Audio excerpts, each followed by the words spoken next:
What is going on, guys? It is your host, King Nappy. You are tuned in to Naps and Nurture.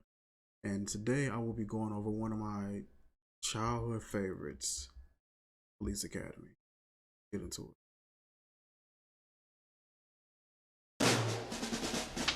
Crime. The city was it. full Just of like it. smack those groceries or whatever he had in his hand. He like Desperate measures were needed.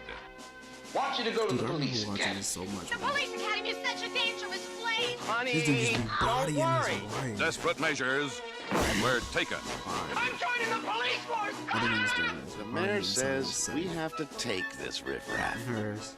I'm trapped here? Oh, yes. We all are. What about guns? When do we get guns? Tackle You will Berry. be schooled in firearms, I think it was Eric. police procedures, local I laws, forgot that. and He many, was one many of other the things. guys that was I the fight really good, but in a pinch. Oops. and self-defense. Leslie Easterbrook. I need a volunteer. That's me. I'd love to go. Police Academy. Where did you get I this used to gun? love watching it. Mom gave it to me. Mister, I I don't want watched you this out until there. the Their fourth lead. installment. Mean. Does the radio bother you? I can turn it down. Obscene. Each and every one of them striving to defend You make me sick. Thank you, sir. I make everybody sick. See the thighs? or upend. Come on, I haven't got all day. The thighs. Come on, come on. Now that they're ready for the real world, crime is no longer the #1 problem. They are Attack. That boy Can you stay get my ready Jimmy to Cat bust under us the in tree? No problem, ma'am. Police Academy. Oh man.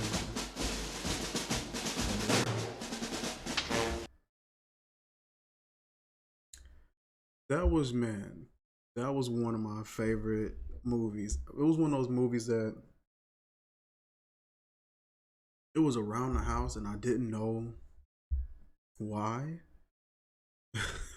My uncle had it and I found it, so I just started watching it. And I just loved it. Thought it was so funny. Had no clue how much like racism was in it, how raunchy of a show it was, and yeah, it was a lot, but it was super funny. Just all the different characters. I guess the premise of the film was the police department was struggling. I think it was inner city New York or something like that. Even though they filmed majority of the films, I think they filmed majority of them in Canada. I think in Toronto. I could be wrong, but they filmed most of those in Canada. The premise was like the police department was struggling, and the inner city gangs and streets was just getting so bad that they were willing to recruit anybody, and so they was taking just civilian walk on, and they had this certain group of misfits that walked on, and they were just terrible so far as just personality and working together, and just overall aesthetics. And then the team decides, you know what, we want to stay. And pretty much like the ringleader or the cornerstone officer was Officer Mahoney. Like I said, you had Mahoney, you had Motormouth Jones, you had Tackleberry, Leslie Easterbrook playing as Sergeant Callahan. You had Lieutenant Harris, Lieutenant Mauser, Commandant Lassard. You had someone else. Sweet Chuck, House, Hightower, the guy that always was real accident prone. Sid was, man, he was one of my favorite ones. He came in one of the later ones. I'll do a review on that one as well. Well, this one was pretty cool. It had a few little moments where they was like really catering to like the guys with the showing the titties and all that. Like they were really trying to, I guess, cater to that particular audience. And it was just something that wasn't making sense. Like one of the shower scenes, like the girls were in the shower but there was like a window in the shower, and then there was no curtains. I'm just like, what girl operates like that? You know, of course it's a comedy, so it's not gonna make sense. And that's what drives me up the wall. I'm one of those people, I'll actually like watch a movie just so it can drive me up the wall. I can complain about it and gripe about it. I'm one of those guys. I might start doing that, like doing like just some bad movie series. I've seen some animated movies that are just terrible, and I wouldn't mind doing some reviews on that and just complaining and griping and whining all the time. This movie was good. Like I said, it was based on that premise of these misfits becoming officers, and then they would just some kind of some sort of magical way, you know, end up sort of saving the day. These guys, they end up joining the force, and I think Copeland, and another guy, I forgot the other guy's name, but those are the two officers. They were recruits. They were new recruits as well. But for some reason, Lieutenant Harris just kind of had a special spot for them. He wanted them to sort of report to him anything, any unusual behavior, any mischievous behavior, and things like that. They end up leading him on a wild goose hunt. One night they had this huge party, and they told him it was going to be at the Blue Oyster Bar. That's another thing that I like about the film. Like they kind of keep things the same, like the same theme or the same little trademarks and same venues and things like that. The music, I like the fact that they did that. You know, they sort of kept the music mostly the same. Even like the starting scene where they just show like the skyline of, I want to say they're in New York, but I do not know. But they'll just show like the skyline. They'll show like the buildings lit up. The police academy sign pops up. They have the dun dun dun dun dun dun dun. You know, they had the little music. They kind of kept that same overall sound, feeling, theme. They kept the Oyster Bar and dang near pretty much every one of them, or at least the ones that I watched.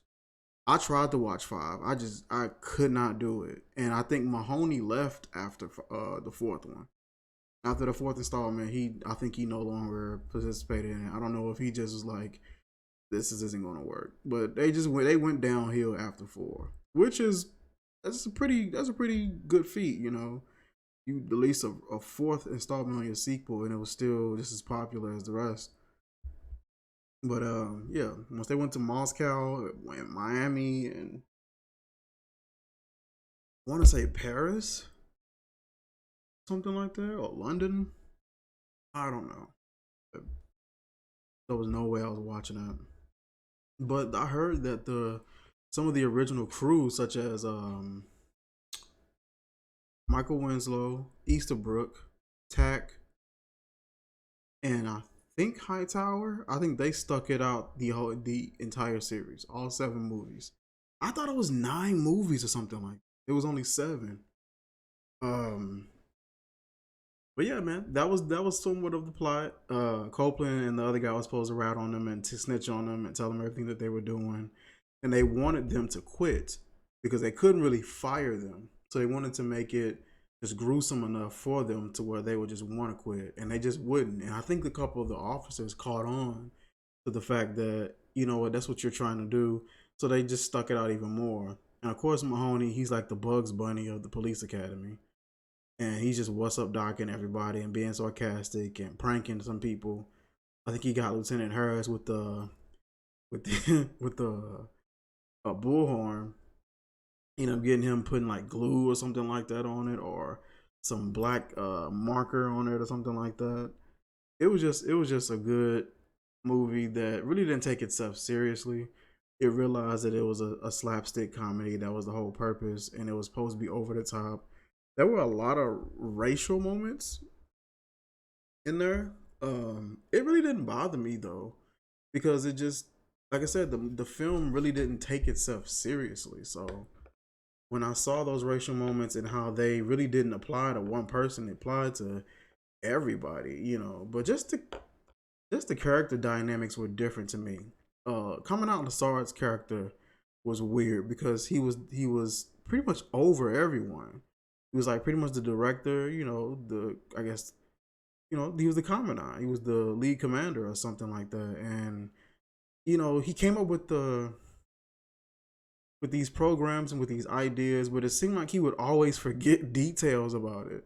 and he'll be like dead in the middle of a speech, and one of the officers will have to finish his sentence for him. It was almost like he was on a drug or something like that. Like he was just, I don't know, man. He was so airheaded, and he was always so positive, and he always said "very" so many times. Like, oh, this is a very, very good group with very, very talented officers. It's just like, why? Um, Leslie Easterbrook, she was like the domineering female, sexy female. I think they were going with a different arc for her character. I keep saying arc like it's a whole dramatic film. They were going with a different like personality for her character at first, and I forgot what they were going for. And she actually, from what I hear, didn't even really want the part. Um, she wanted, she thought it was going to be a disaster the way they was pitching it to her. She was supposed to be like the female version of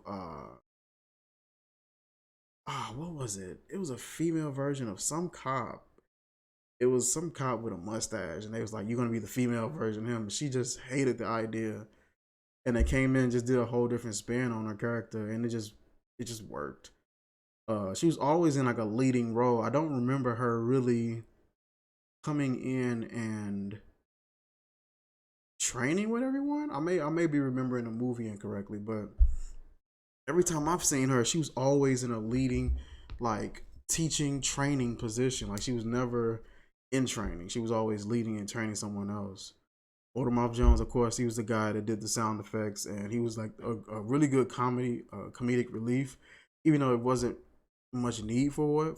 But he was a really cool dude to have on the cast and doing the sound effects. He was real, sort of like astute. When I think back, he wasn't real like his character wasn't real like sloppy or anything like that. He was real astute, real prompt, uh, and like yeah, he was one of the more well groomed and decorated officers, kind of level headed. He just was goofy and crazy and made the sound effects. Hightower was of course, a high tower, super strong guy, big black guy. He's probably at least 6'6", 6'7".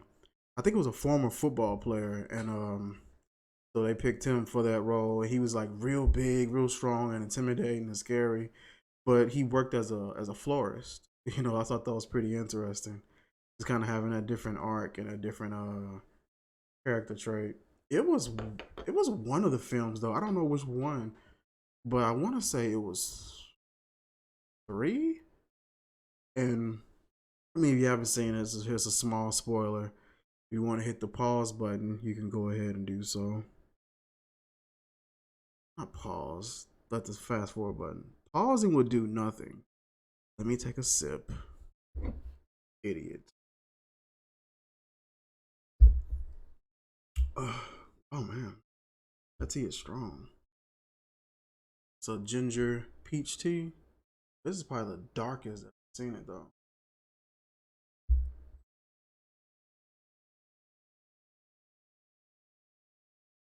Oh yeah, I think in the third one they had like all the officers were a little more established and they were on their, pretty much on their routes, on their beats or whatever. And Hightower was doing like some UC work, but he was in a dress.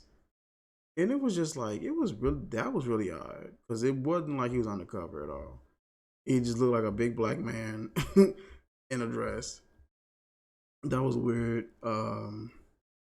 Tackleberry was like the over the top, gun nut kind of guy, super militant and just ever ready, ever like ready for some gunplay and sir, yes, sir, very astute, just he was always well over the top, just that over the top police guy. And I think every police department probably has a Tackleberry on it, so it was cool seeing that. And I think you can see a Tackleberry in pretty much any field of work that you work in. There's always that one person that's just like they just love what they do and they just go above and beyond for it. You gotta appreciate people like that.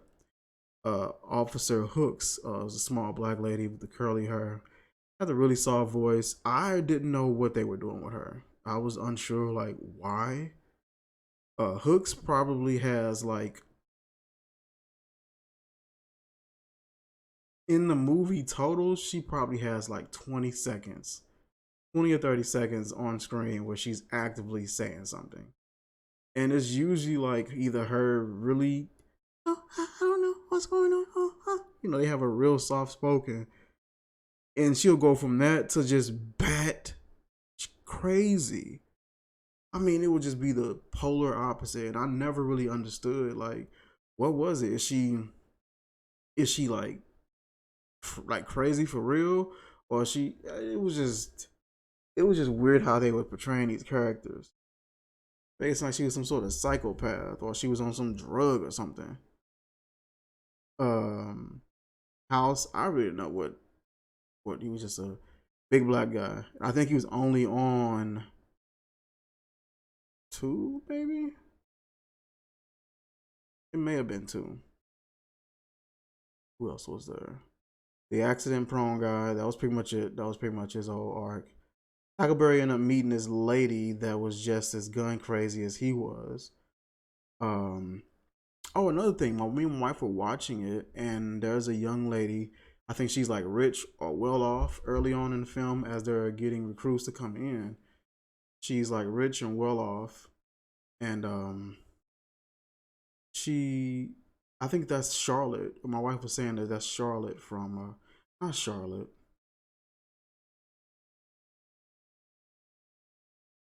Oh, what was her name? Was it Charlotte? Hey, Moosh. What's the lady name from Sex in the City that was on Police Academy?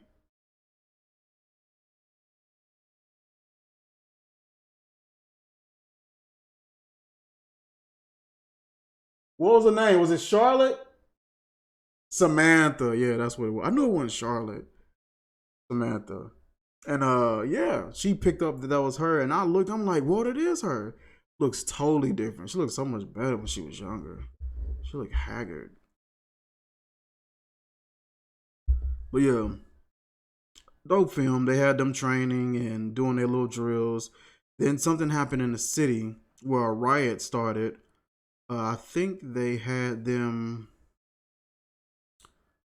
go and investigate like a legal goods place, if I'm not mistaken.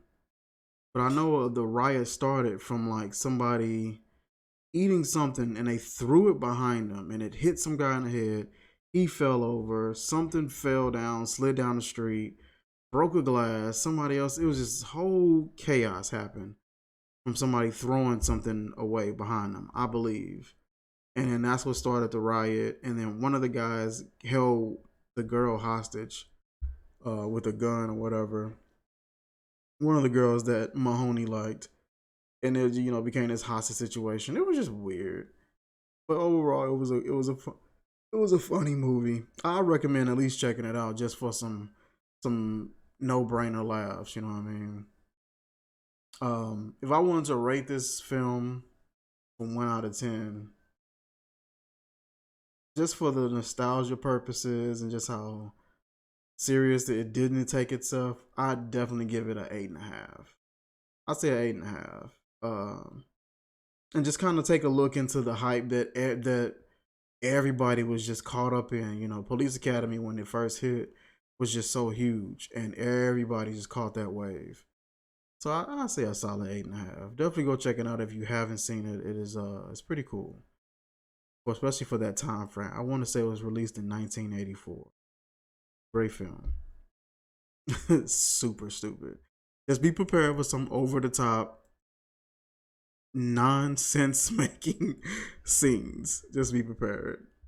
That is it for this video. Hope you guys enjoy. I'll be doing more of these movie reviews of like things of my childhood and just movies that I watched over and over and over as a kid, and just sharing my perspective on it and giving you my notes, my 2 cents on it.